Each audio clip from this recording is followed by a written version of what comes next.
This is the written account of Adam's family line. When God created mankind, he made them in the likeness of God. He created them male and female and blessed them. And he named them mankind when they were created. When Adam had lived 130 years, he had a son in his own likeness, in his own image, and he named him Seth. After Seth was born, Adam lived 800 years and had other sons and daughters. Altogether, Adam lived a total of 930 years, and then he died. When Seth had lived 105 years, he became the father of Enoch. After he became the father of Enoch, Seth lived 807 years and had other sons and daughters. Altogether, Seth lived a total of 912 years, and then he died. When Enoch had lived 90 years, he became the father of Kenan. After he became the father of Kenan, Enoch lived 815 years and had other sons and daughters. Altogether, Enoch lived a total of 905 years, and then he died. When Kenan had lived 70 years, he became the father of Mahalalel. After he became the father of Mahalalel, Kenan lived 840 years and had other sons and daughters.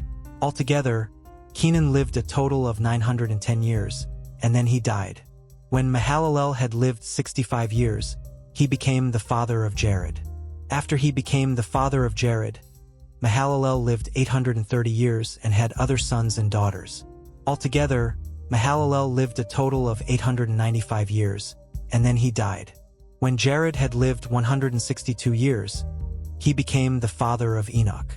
After he became the father of Enoch, Jared lived 800 years and had other sons and daughters.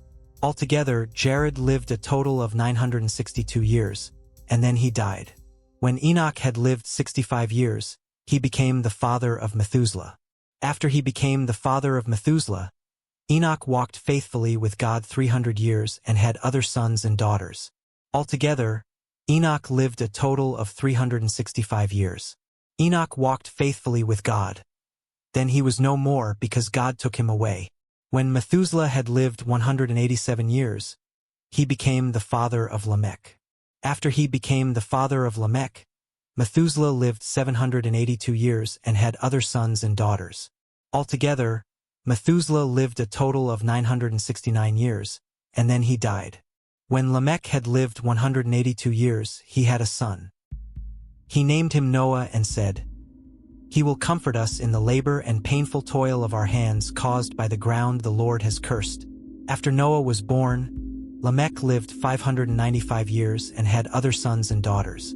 Altogether, Lamech lived a total of 777 years, and then he died. After Noah was 500 years old, he became the father of Shem, Ham, and Japheth. When human beings began to increase in number on the earth and daughters were born to them, the sons of God saw that the daughters of humans were beautiful, and they married any of them they chose. Then the Lord said, "My spirit will not contend with the humans forever, for they are mortal. Their days will be 120 years. The Nephilim giants were on the earth in those days and also afterward when the sons of God went to the daughters of humans and had children by them. They were the heroes of old, men of renown.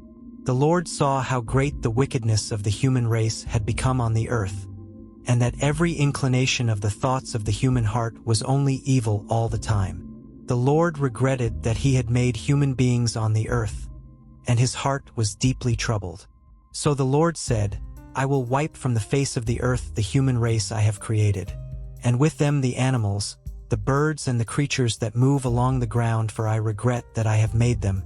But Noah found favor in the eyes of the Lord. Noah was a righteous man, blameless among the people of his time, and he walked faithfully with God. Noah had 3 sons, Shem, Ham, and Japheth. Now the earth was corrupt in God's sight and was full of violence. God saw how corrupt the earth had become, for all the people on earth had corrupted their ways.